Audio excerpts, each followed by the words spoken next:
catching up with Congress today, and oh boy, the House of Representatives sure was busy to get to the bottom of all of those you desperately need to know type topics. Of course, they're going to be having a commission on January 6th because that's their new goddamn thing, and I don't really much care. It's just going to be another big waste of money. At the end of the day, it's going to be no different than the Russiagate probe. It's just going to come back fucking empty. Like, what are they going to be looking for?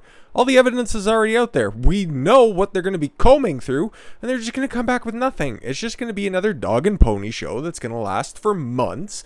And what's the ultimate goal of this? Okay, do we know what the rules are going to be? Do we know who's going to be conducting this?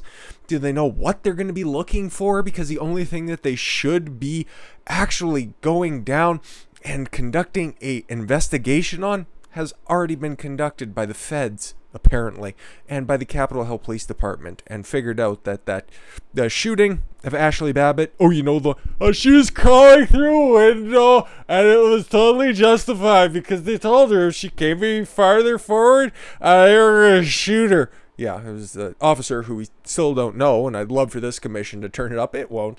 It'll just be something, oh, Orange Man said something bad on Hill over there, therefore Hitler? I don't know. No, instead of finding out that renegade cop's name and getting to the bottom of that situation, no, they're just going to be like, oh yeah, they broke some windows, and they were all carrying Trump flags, therefore insurrection? But let's see, 35 turncoats in the House. I could imagine, I already know one of them. You could probably guess which fat Muppet cosplayer that probably voted for that. But hopefully they have a list down here. I just got a bunch of articles and it's like, I don't know. I don't care that they do this because I'm old enough to have lived through the past Russiagate investigation, the fucking 9/11 commission. Like, they've been doing this shit for a very long time. And what did it come up with? Yeah, Saudis flew a couple of planes into a building, therefore we have to go into Afghanistan. Oh yeah, they said that Iraq has weapons of mass destruction, so we can go in there and figure that out. So if you put any trust in these types of investigations, yeah, I got a bridge in New York to sell you. So 35 turncoats defy McCarthy and the GOP leadership to vote with the Democrats in favor of forming a 9/11 style investigation into the Capitol riot. Oh boy, we're in for a treat. 35 Republicans defied House Minority Leader Kevin McCarthy and top GOP leaders and voted with Democrats on a bill that would form the commission.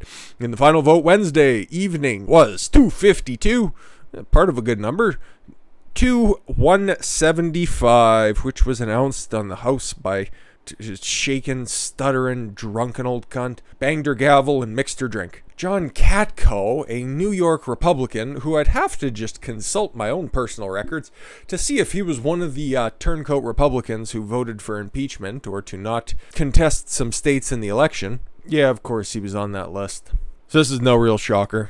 And he's from New York, so he has to kind of play it, I don't know, more to the left than the rest of the Republicans, but like side with that neocon wing, which is apparently growing. I don't know. Or maybe they just don't care and knew that it was just fucking frivolous, but to actually vote for it, that's a little bit weird, and apparently only 3 people were sitting out, so we'll get to the bottom of this. I beg you to pass this bill, because I still haven't been able to put on a fresh pair of underwear in fucking months at this point, because I just keep wetting them whenever I see somebody pop out from behind a doorway. He would shit his pants, but he's constantly got a butt plug in. Who negotiated with Democrats to get the bill finished?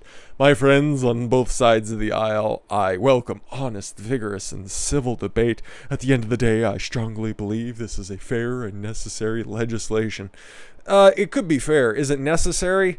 I don't think that there's anything to hide, but I also think that that's a titanic waste of money, so fucking whatever. He received applause on the House floor from the left side, obviously. I want these officers and their family to know what they're doing for us and not for politics. We are doing it for them, Katko queefed out. We're doing it for them. Katko's work had been blown up by House Minority Leader Kevin McCarthy. Announced Tuesday he would not support the legislation, and GOP whip Steve Scalise told Republican lawmakers not to vote for it. But 35 people bucked the trend, including Katko. Ugh, that's him. Yeah, he looks like he'd be one of those guys to sit in a corner of a dark room while his wife gets plowed by somebody of a darker shade. Daily Mail has so nicely put all the people who voted to impeach. So Tom Rice, Newhouse, Upton, no doubt, Peter Meyer. Peter Meyer was also on the other list to not contest. I'm sure the rest of these names will definitely ring a bell if you do some homework.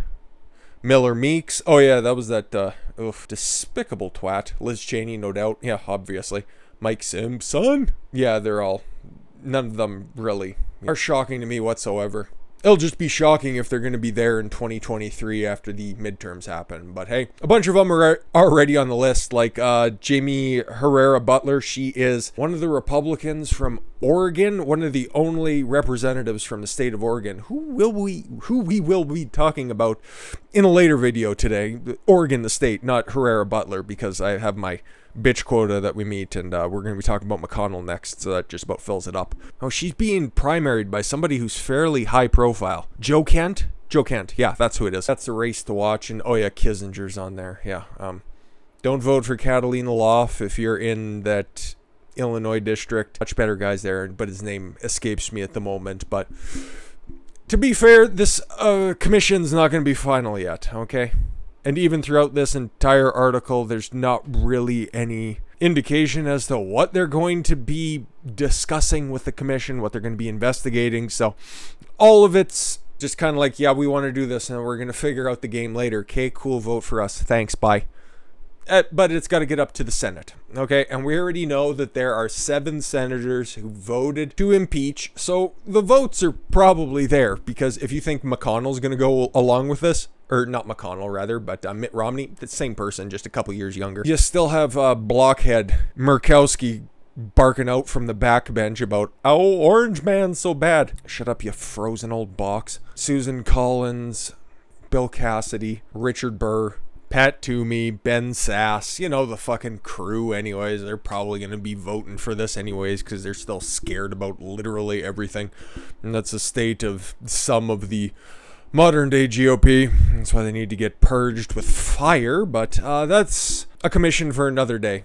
Hopefully it involves several dunk tanks. If I may be petty for a moment, as if I haven't been already, Nancy dear, you should probably invest in a new wardrobe. Listen, at the beginning of the pandemic, we all seen that you had that freezer full of ice cream. Clearly, she's been dipping into her own stash, and you can see the girdle, you can see the granny panty outlines, you can tell what year she got that tit job done. It's like, you should probably, you know, get something a little bit more of a flattering color, you fucking drunken old hag. Senator Minority Leader Mitch McConnell of Kentucky. Can't wait until that says former senator. Said he opposes the mostly Democrat-backed, oh no, there are 35 of your own GOP lights down there who voted for it, so let's not get too hasty there, Mitch. Commission announced by the group of lawmakers in the House Homeland Security Committee last week. The independent commission, as envisioned by House members, would have the power to issue subpoenas. Some Republicans have said that the panel should also look at leftist rioters and violence that erupted across the United States following the death of George Floyd. Yeah, that would be nice to get a commission into the multi-billion-dollar damaging, mostly peaceful protests, but the riots that broke out, and maybe a commission into what the fuck's going on up there in Portland, but I just allow that little fucking shithole to burn, that's fine. McConnell's comments echoed those of House Minority Leader Kevin McCarthy and former President Donald Trump in saying they would back the proposal. After careful considerations, I've made the decision to oppose the House Democrats' slanted and oh, that's racist. Somebody's going to cancel Mitch McConnell. Oh no, right, he's married to a nation, so it's fine. And unbalanced proposal for another commission to study the events of January 6th. He said on the Senate floor today. The comments from McConnell signal that Democrats are unlikely to pass the measure in the Senate. Wrong. Oh, and would need at least 10 Republicans. Okay, maybe it was a little bit too hasty. Would need another 10 votes, and I would find that tough to believe. I thought it was just going to be a 50-50 statement. So, hey, fucking Senate's weird sometimes. You need 3/5. Sometimes you need 2/5. Oh, I'm sorry, 2/3. My God, numbers are hard today. Or sometimes you just need a simple majority. But I suppose the 10 votes are probably not going to be there. And it's a shame because we're finding more and more information out about this that keeps leaking out. Like, we know that there were Antifa insurgents. James Earl Sullivan, that name will never leave me because I cannot forget his cracked out mugshot where it's just he's standing there and he's got the fucking early Carrot Top hairs just standing straight up. Actually, it looks like Hey Arnold's friend, if you remember that cartoon, just with significantly more meth coursing through his veins. But they'd be missing out on certain new information such as this. But guess what? Because we have the power of this thing called the internet, we can go ahead and figure out that, hey, there was some shit going on that day.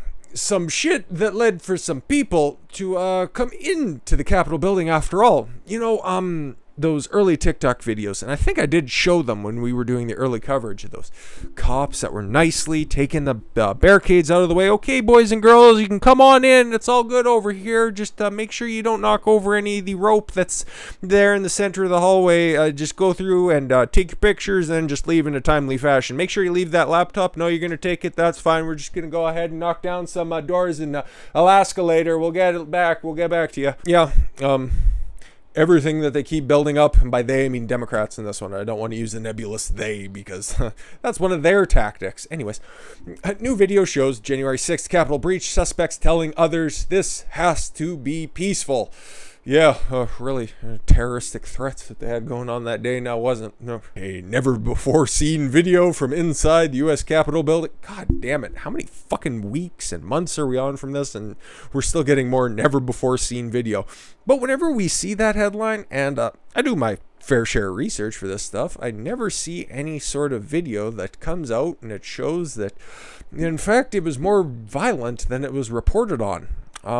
But then again, I haven't turned on my cable box in years at this point, so who knows. Never before seen video from inside the United States Capitol building uploaded this week shows protesters speaking with Capitol police officers during the January 6th breach. The officer, who is inaudible at times, oh, okay, well, he could have been just being like, I know I'm with Q2, right? Is heard telling protesters at one point, we're not against something, you need to show us, before saying no attacking, no assault, remain calm. One of the individuals seen in the video is Jacob Chansley. Oh yes, our good friend who has flipped on Trump and then gone back to the dude's a little bit whacked out, mostly because he's a vegan Q shaman who faces charges including civil disorder, obstruction of an official proceeding, and disorderly and disruptive conduct in the restricted building, but no assault, no destruction of property. Nothing like that. Fucking weird. Just all shit you can boil down to trespassing. Something you just give to an old lady in a fucking park if she hopped the fence in the middle of the night. The short clip shows Chansley apparently telling other protesters this has to be peaceful and that we have the right to peacefully assemble. Oh, you do, unless you're on the right. Then you get hit with all of these laws that are on the books that can be enforced to the other people who are out there vandalizing property and tagging stuff up because, you know, you have to knock over a statue and write 1619 because that's totally a real thing. But yeah, if you're on the wrong side of this stuff, yeah, you can get hit with a whole bunch of stuff. Could have resisting arrest, a disorderly conduct. You got some kind of a form of it in there. Oh yeah, and then that'll also land you in solitary confinement, like John Schaefer of Iced Earth was in for, oh, I forget how long it was. It was for a few weeks though. And I think the Q Shaman was also in a similar situation way back when. Meanwhile, yeah, protesters in Seattle, Portland, guys who set up Chaz, the guys who set up other autonomous zones. Oh yeah, the George Floyd autonomous zone that's up there where people are getting shot and murdered and raped and mugged. Yeah, no, they might get arrested, and if they do, don't worry about it because the district attorney aren't charging them with anything. But these guys are getting treated terribly, and I hope and I pray, because I don't think it'll pass through the Senate now, knowing that you're going to need 60 votes to pass it. There's 5, 6, or 7 that are probably floating around there. They might get it. And if they do, hopefully they actually take a look at that evidence. But who knows? They'll probably just subpoena a bunch of people and give them lectures, because that's what Democrats are really good at. I remember the impeachment proceedings, and that's all that boiled down to. So yeah, if anything develops on that, we'll talk about that then, I suppose. Let's talk about the other failing Democratic narrative. How about what is going on with the COOF? Yeah, it's all tumbling down, and it looks like this summer is finally going to be a return to normalcy. But who knows? There's still a ton of tricks they can pull, because as much as the CDC's like, yeah, we're changing our guidelines all the time, the people who are in power want to maintain that power, and they got a stranglehold on it that do well in a BDSM club. With that said, I thank you all very much for the gift of your time. I've been Don Consuelo. I want you to follow your gut and get after it. Take care, everyone.